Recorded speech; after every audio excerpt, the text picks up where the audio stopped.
644, all my units at the airport, be advised. The motorcade is at Air Force One, so just hold your road closures until I tell you otherwise. Control 302, I just want to let everybody know, great work out there. You know, we put that together ad hoc. Appreciate all the resources coming over. You guys did a fantastic job. What am I listening to there? What happened on the 17th in Las Vegas, Nevada? Joining me now, my friend Jordan Schachtel. He's an independent journalist. You should go subscribe to his Substack, The Dossier. He always has juicy stuff on there. He's the first one I heard this reporting from. Jordan, that was a bunch of fuzzy audio from a police radio. I don't know what I'm listening to. What was happening there? What happened in Las Vegas on July 17th? Yeah, so if you recall, your audience recalls, that was when at least that evening, the White House had announced that President Biden had canceled his schedule due to a positive COVID test. And then, of course, he would later go to Rehoboth Beach, Delaware. We would not see him for a week. He would give off the presidency or the nomination to Kamala Harris. So it preceded a lot of events that would follow to what we're dealing with today. What we found at the Dossier, interviewing lots and lots of police and security sources that took part in that day, was that no, the Secret Service informed them that the president had some type of medical emergency.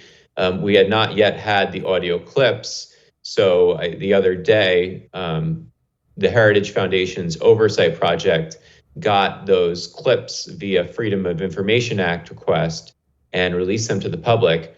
And in those audio clips, you hear police dispatchers saying that Secret Service has informed them that they need to undergo a Code 3 response, which is an emergency with lights and sirens, and take the president to a level 1 trauma center.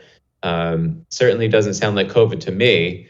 And then in addition to that, you had additional broadcasts concluding that there was some type of emergency situation. They later rerouted the president to Air Force One, which has a full, medical emergency suite and physicians on board if necessary. And then the rest. President Biden would disappear into the night for several days after. Yeah, and I remember the White House when they were kind of asked about this whole thing. Well, this is what they said. Officers were racing to secure a hospital emergency room on July 17th. They were under the impression that President Biden was having a medical emergency. What was it? He was not. As you know, the president, when we were in Vegas, tested positive for COVID. We let you all know, and then we flew back here. Outside of that, there was no medical emergency. People are still testing positive for COVID. Okay, so obviously that's a big fat lie. Jordan, you're the one with all the secret sources at the Dossier. Do we have a theory on this thing? Has anybody whispered in your ear? Is he okay? Well, he's a very old man and not doing well for his age, but I haven't been able to confirm the exact diagnosis. I'll leave that to his doctor, who's unfortunately a business partner of the Biden family, so I don't know if he's going to give you the answer. But, the White House and now candidate Kamala Harris have proven that they're willing to lie about Biden's cognitive condition, and they've been doing so for years on end. So we're going to need more insiders to give us answers about what's going on with the president. He intends on serving for several more months.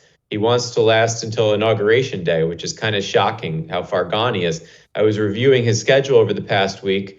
He's spent more than half of it on vacation. He's going on vacation again on Friday. He does maybe one public event every few days and doesn't speak. So it's just so bizarre what's going on now. And we have to kind of just go back to pretending that he's a sentient person. Yeah, no, at least there's nothing going on in the world. It's not like Iran is making threats against us daily. And Ukraine has officially launched an offensive into Russian territory. No big deal. It's not like we need a president. Yeah, it's wild. And it certainly doesn't seem like Kamala Harris is the commander-in-chief either. So it leads us to this question, who's making those calls to send our aircraft carriers into the Mediterranean, into the Persian Gulf. I really have no idea. I wish the corporate media was interested in this. They have big budgets and foreign correspondents. And, you saw yesterday, I don't know if you caught it, but this Washington Post reporter in the White House presser asked if, they were concerned about Elon Musk and Trump talking, with this misinformation that they're about to spread, and what can they do about it? That's not only his ideology, it's shared throughout the entire White House press corps. So they're all on one team. They all move as one unit, and they're all on the team of, on the Biden administration's team. So, we're just not going to get answers from these people, but there's just so many basic questions about who's in charge of our republic that I love to get answers to. Yeah, I would love it too. So I saw Ron DeSantis, Heavy D, came out the other day, said something that I've been kind of saying publicly as well about Tim Walz. Jordan, I'm not so sure he's going to last. That's what DeSantis said as the VP for Harris. The VP is not allowed to drag down the ticket. They're supposed to help the ticket, even if it's in small ways. This stolen valor stuff's not going away. It's getting worse, isn't it? It's incredible what, the Minnesota GOP news people have been all over this for a couple decades.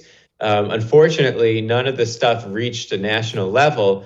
And then, the liberal, Democrat, communist, progressives, whatever you want to call them, who are vetting Tim Walz, they don't really, I don't think that there's any veterans in the room. So they don't really care about this stuff. But then suddenly, this man becomes a national figure.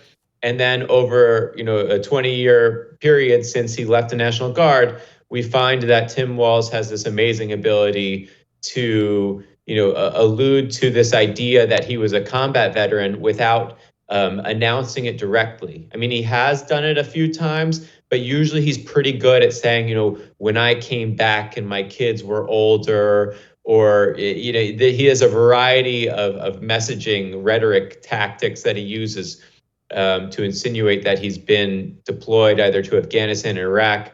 The reality is that, we honor everyone's service who served this country, but we're, disappointed that he continues to lie, flat out lie about his service. And, there should be a sacred pedestal for people who especially are combat veterans of war who answered the call. And what we find is that Tim Walz did the opposite and then claimed still that, he kind of like served in combat, or, that he commanded troops into battle. All these ridiculous things that he said over the years are really catching up to him. But I don't think that they'll pull him off the ticket, because it would just be such bad messaging. I think they're stuck with him. Yeah, they might be. He's a gutless coward and a liar. Jordan, thank you, brother. Talk soon. I would thank you for coming to my YouTube channel, but I know how brilliant it is, and I know you love it here. So subscribe and watch. We're going to start really ramping things up and putting some funny stuff, some interesting stuff out there, some collaborations. Either way, my YouTube channel is officially the place to be. So stick around.